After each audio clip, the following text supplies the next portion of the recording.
Welcome to the deep dive.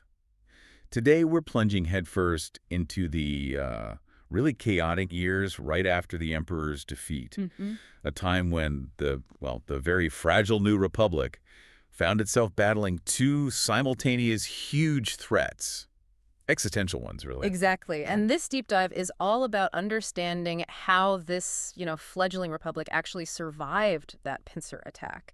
Right. Because on one side, you had this rising, super ambitious Hutt crime syndicate. Trying to weaponize Imperial secrets. Yeah, exactly. And then on the other side, you've got a newly consolidated, ruthlessly effective Imperial remnant. Okay. And the sources you shared, they really revealed that the ultimate victory, it didn't come from one big battle. No. No, it was more like a series of desperate, really high-cost gambits. So our mission today is to zoom in on three critical turning points. We'll look at that bizarre intelligence mission that uncovered the Hutt superweapon plot. The planet killer, yeah. We'll analyze the strategies the New Republic used to survive this, two-front war. And finally, we have to examine the shocking brutality of Admiral Della's consolidation of those fractured Imperial forces. Right. Let's start with the plot that honestly sounds like it came straight out of a trash compactor. The Hutts trying to grab galactic power with this thing called the Darksaber. Okay, so the intelligence source that kicked it all off, Yeah. Han Solo and Luke Skywalker, they had to infiltrate Jabba's palace ruins on Tatooine. Yep.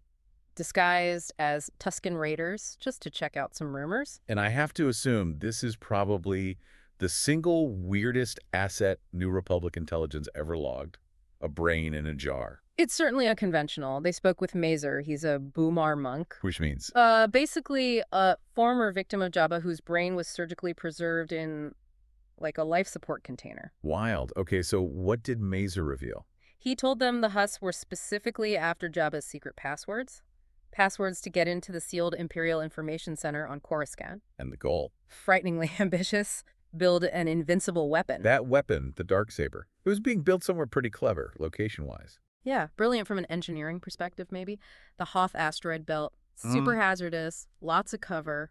Hidden behind a shell corporation. Right, called Orko Skymine. Limitless mineral resources right there for the taking. But who did the Hutts actually get to build their, discount Death Star? They rehired Bevel Imalisk. No way. The original designer of both Death Stars. The very same. Now working for Durga the Hutt. And this gives us our first real strategic insight. Which is? The Hutts had the ambition, they had the blueprints eventually, but they just lacked that Imperial discipline to actually execute the project properly. How so? I mean, they had Lemelisk, a world-class genocidal maniac designer. Well, what's fascinating here is the irony. Lemelisk also designed their automated mining drones, the mineral exploiters. Okay. He programmed them to target pure metal. The problem, they identified each other as prime metal targets. Oh, no. Yeah, they literally tore each other to non-functional shreds in less than 10 minutes. The guy who designed planet killers couldn't even get a basic mining operation to work without self-destructing. That detail just perfectly sums up the difference between Imperial efficiency and pure Hutt chaos. That's a spectacular own goal right there. Yeah. And meanwhile, the Hutts were also getting parts from somewhere else. Yeah, outdated computer cores from a secondary source. This notoriously pompous Imperial deserter, General Sulamar. A guy who boasted about atrocities. It's like the massacre of Mendicat, yeah. Constantly bragging. So Lemelisk must have seen this coming. Oh, he knew. Lemelisk himself noted the whole Darksaber project was just plagued by shoddy workmanship. Mismatched hull segments, malfunctioning antique cores, misaligned components. He knew the super laser was likely going to fail. So it's Imperial ambition mixed with criminal corner cutting. Exactly. Destined for ruin. Okay, so if the weapon was basically doomed anyway, why did the New Republic put so much intelligence effort into stopping it? Which I guess brings us to Section 2. The Republic's strategy. Using diplomacy as a weapon. Well, they didn't know for sure it would fail, right? Leia Organa Solo got the warnings. From Luke, and also from the Smugglers' Alliance, led by Mara Jade. Right. But she had to confirm the plot, while Durga the Hutt was actually trying to neutralize the Republic politically. Right. Durga visited Coruscant, pretending he wanted legitimacy for the Hutt Khajiitic. Yeah. Their clan system. Proposing alliances, even offering tax payments. It was all a big distraction. But Leia played along. She did. And this is where New Republic intelligence really shines.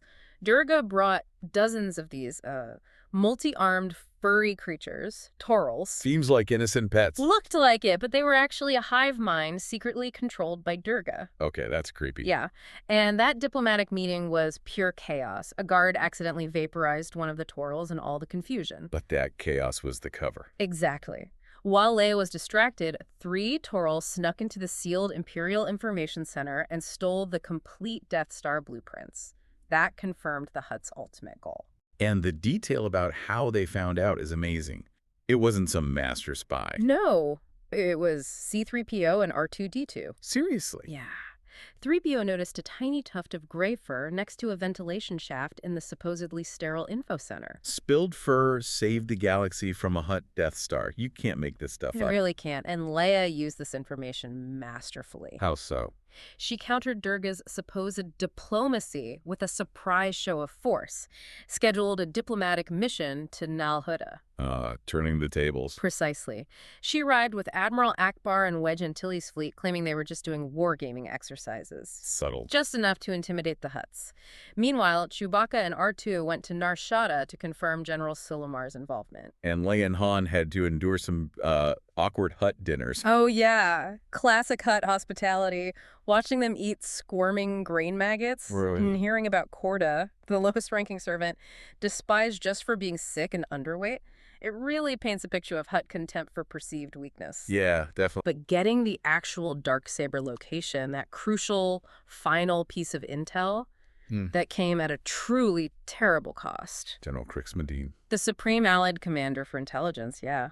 He led the scout team to pinpoint the construction yard. And he was captured. By Durga and General Sulamar. Oh, man. Medine knew it was over for him, but even bound, before Durga could extract anything, Medine managed to trigger an implanted transmitter. Beaming the location. The exact location, right to Akbar's waiting fleet. That transmission was the key. It neutralized the whole Hutt plot, essentially. But Medine. Durga executed him with a blaster right then and there. Wow. A hero died, not in some glorious battle charge, but tied up on a dirty Hutt construction site.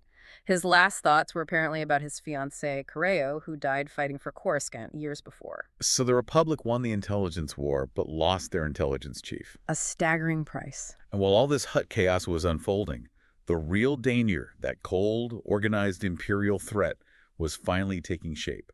Let's pivot now to Admiral Daila. Her consolidation of the Empire was shocking, brutal. Yeah, Daila, a former Imperial commander. Everyone thought she was dead. She returns and finds the Empire fractured. Just petty warlords Harsk, Teradok, Delvarda squabbling amongst themselves. Fighting each other instead of the Republic. Exactly, and she was just disgusted by their inefficiency, their lack of unity. So her solution was extreme. Ruthless beyond measure. She calls a meeting at Sauce Beacon, invites all the major warlords, And then executes almost all of them, nerve gas, just like that, left only herself and Vice Admiral Pelion alive. why? I mean, why such indiscriminate cruelty? Why not just force them into line? It wasn't just about control, I think. It was about efficiency. Yeah. And sending a message, a monumental shift. She needed to forge the remnant into a massive, cohesive engine, her words. And the only way was to, surgically remove the cancer of internal politics. Cut out the rot. Precisely. And she immediately broke from the Emperor's old doctrines, too. Ramped up starship construction, allowed aliens and women into service, groups previously shunned. A pragmatic shift. Totally. She didn't care about old imperial bigotry. She just wanted military effectiveness. Pure and simple. And she immediately set her sights on a major target. Yep. The Jedi Academy on Yavin 4. But her plans were discovered. By 2 Jedi, yeah. Yeah. Kip Duron and Dorsk 81. Dorsk 81 was a clone from Qom, an isolationist world. They infiltrated an Imperial rally. Found out about the immediate attack plan. And this leads to another incredible sacrifice. It does. While they were escaping, Dorsk 81, still pretty newly trained, got captured. But he did something extraordinary. Astonishing. In his final moments, he used the Force with such intensity, he managed to physically push Pelion's entire fleet away from Yavin 4. An entire fleet. The strain was immense. It literally caused him to burn up and die, but he saved the Jedi Academy. One massive act of raw Force power. Incredible. But Dala's response? Instant. Cold. Absolute. Her fleet, under Colonel Cronus, immediately jumped to Dorsk 81's homeworld, Qom, peaceful planet. Decimated it. turned the main city into molten girders and shattered crystalline dust. Just retaliation. Pure psychological warfare. Terrifying. Showed that even a small victory for the Republic could cost them an entire planet. Which brings us then to the final showdowns. While Dela's terror fleet was mobilizing, the Republic was dealing with the Darksaber. Right. Wedge Antilles led the attack force. Durga was piloting it himself through the asteroid field. Yeah, navigating the treacherous field. He orders the super laser to fire. The big moment arrives. Seriously, a fizzle. A total fizzle. All that shoddy workmanship, Lemelisk's flawed design, it just failed. Completely anticlimactic. So Wedge's fleet finished it off? Crippled it, yeah. Yeah. It was destroyed shortly after. And the great Bevel Lemelisk. What happened to him? Captured by the New Republic. Found hiding in an inspection scooter, apparently complaining about the decaying upholstery. A fitting end for that venture. Not with a bang, but with a complaint about furniture. Pretty much. Meanwhile, the real battle was raging on Yavin 4. Dala arrives with her superstar destroyer, the Night Hammer. And starts mercilessly pounding the moon. Luke, Han, Leia, they join the Jedi trainees. It's a desperate guerrilla defense. And we see some amazing moments from the trainees, right? Like Streen. Yeah, the Hermit, deceptively powerful. Used the Force to whip up a wind strong enough to actually topple Imperial walkers. Sheer desperation fueling them. And Han pulls off a classic Han maneuver. Ever the rogue, he flies the Millennium Falcon straight at the Night Hammer. Just flies right at it. Yep. A massive distraction, draws its fire, stops the bombardment just long enough for Admiral Akbar's fleet to finally arrive. Critical timing. But the decisive blow, the one that really makes you question the cost, they came from Callista. Jedi Knight Callista, yeah.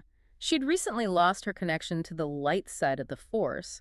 But she was determined to fight. Absolutely. She secretly steals a TIE bomber, infiltrates the Night Hammer. And Luke knew. He sensed her.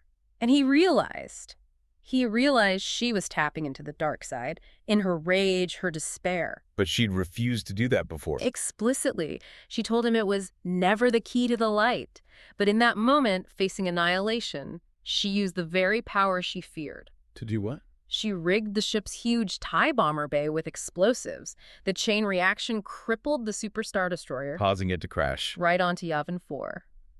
Leia publicly mourned Callista as a fallen hero. But she survived. The sources reveal she did, yeah. But she sent a private message later. She'd made the heartbreaking decision to separate from Luke, knowing what she'd done, what she'd tapped into to win. Wow. So pulling it all together. What really stands out is that the New Republic averted these two massive galactic catastrophes because of, well, two main things. Okay. One, the sheer incompetence of the Hutts.